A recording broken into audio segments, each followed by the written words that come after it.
What's up everybody, Couch Mills here, coming at you with a brand new Valorant video. And in this video, we're going to be breaking down some interesting information about how to climb based on what Riot devs are telling us. Some interesting MMR implications for what you are maybe doing that is preventing you from climbing and ways to potentially game the system in your favor. So let's break it down and talk about it. But first, let me tell you about this insane tool, the Overwolf Valorant Tracker. This is an in-game Valorant tracker that is going to give you live performance updates while you're playing. You're going to be able to look at your player profile, find your best and worst maps so that you know exactly what you need to focus on, your own personal stats, your most played agent that you can use to gather important information about what you need to do and how you can improve from here. This is our most exciting sponsor yet because it goes hand in hand with our mission to help you improve, and this is perfect for those of you who want to climb. So go check it out right now in the download links below. Now, every once in a while, Riot devs will come in and they'll tweet something out or they'll post something on Reddit that gives us some insight into the MMR system. And perhaps the most transparent Riot dev, Riot Evil More, actually does something where every Friday he gives us a little bit of insight into the ranked system. He's the senior competitive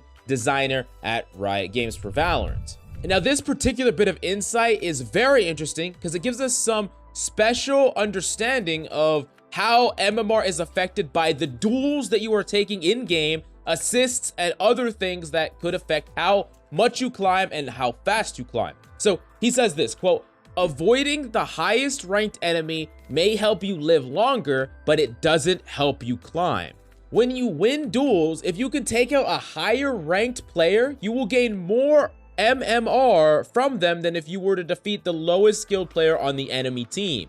Now, that's actually insanely insightful because sometimes you play a game, right? And there's like a random high-ranked player in your lobby. Let's say you're in Plat and then for some reason there's a Diamond 3 or maybe there's even an Ascendant and you're like, I'm Plat 1, why the hell am I playing against this guy? And maybe you're like, oh, he farmed me, or maybe, oh, I actually killed him quite a bit of times. If you did kill him, if you did come out on top, then that will actually positively affect your MMR much more than you farming the like gold player that ended up in your game. So that is really, really interesting. This means that you're not like trying to run away from the raid boss, quote unquote. And it's actually not a bad thing if you get put in a game with someone higher, as long as you use it as an opportunity to perform and actually play well against them. And on the flip side here, if you are, playing a game and there's a higher ranked player in the lobby and maybe they farmed you a lot, maybe they killed you 7 times, you only killed them twice, or whatever the case may be, your MMR is not going to take as big of a hit because they're a high ranked player and the system actually expects them to, perform better than you in a lot of 1v1 situations and duel situations. So that's interesting to say the least, but he does give us some more insight down below. He says this, quote, "Think of it this way. Defeating a silver player only shows you're silver, but defeating a diamond player helps to show that you are diamond. AKA, go ego peak those higher ranks. This will also increase your performance bonus. You will get it more often and get a bigger RR bonus from it." So if there's an enemy Reyna, or whatever the case may be, and they're, high rank in the lobby, and they keep challenging you and you keep shitting on them, you will get properly rewarded for winning those duels. So there is a certain amount of risk versus reward as far as your MMR is concerned, but remember, ultimately winning the game is the biggest differentiating factor. So don't ever challenge or take duels or anything like that if it's gonna get you farmed and gonna lose you the game, because it doesn't matter if it's helping your MMR if you freaking lose the game. But it is really interesting how there could be some differentiating factors that can, change how much you gain rank by, depending on who you actually killed and farmed and who you got killed by within the game. Now, NRG Android, a pro player, actually responded to this with some really important questions. And he said this, quote, "If I play the support role and set up kills for my team or IGL, they will gain more ELO than me. Does this not send a message that takes away from the team aspect of the game? Are you saying that if I play duelist, I'd rank up faster? Maybe I'm not understanding this correctly." And basically, Evil More responded to this saying, quote, "Also in Immortal Plus, your MMR is mostly win and loss and very little encounter. So really, if you are a nasty support player, IGL or whatever, if it helps you win, it will increase your leaderboard standing. Winning is important in high ranks above all else." This means that if you're an Immortal Plus, and honestly, it's like a gradual curve, the higher in rank you are, the less quote unquote encounter affects your MMR. It's like way more win-loss based, but in the lower ranks, the lower you are, the more your encounter will matter.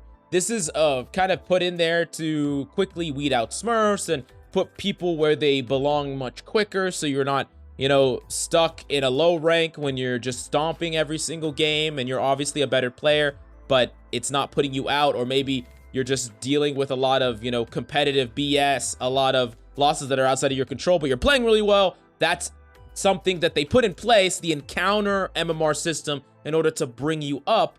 That being said, a lot of people are wondering, does this stuff still apply though if you're in the lower rank where encounter does matter? Should you not be a support type player? Should you not really IGL? Should you just try to get kills yourself? That's a really valid question.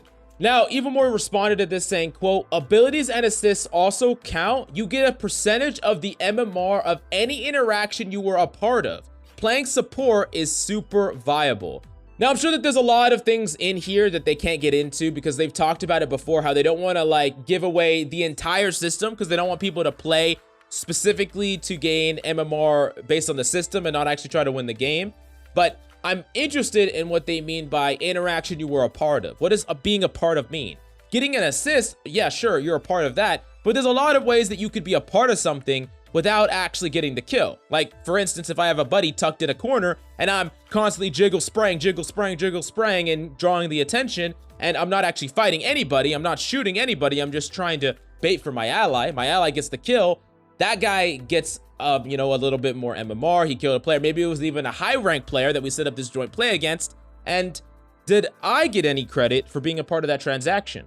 Sure, we're more likely to win the game, which is ultimately good for your MMR, yada, yada, yada. But at the end of the day, does that count as an interaction I was a part of? And am I going to get MMR for that? That's definitely an interesting conversation, and I don't think we'll ever have the answer to that. But it is something that definitely makes me curious. Now, I think another big part of this question that a lot of people have is it easier to climb with certain play styles and on certain roles? And my honest answer would be absolutely yes. There are some roles that are going to favor you to climb easier. I mean, just getting a lot of kills, being a, you know, high kill, high fragger duelist. If you're fragging out a lot and winning, and if you're, you know, not fragging out a lot and winning, the person that's fragging out a lot and winning is going to climb faster, but that only really matters if you're winning more, right? You have to be winning more. If IGLing and being a support type character and someone who is just trying to help the team to win, those things should affect your win rate. And you should ultimately be winning a lot, even if you're not necessarily fragging out every single game.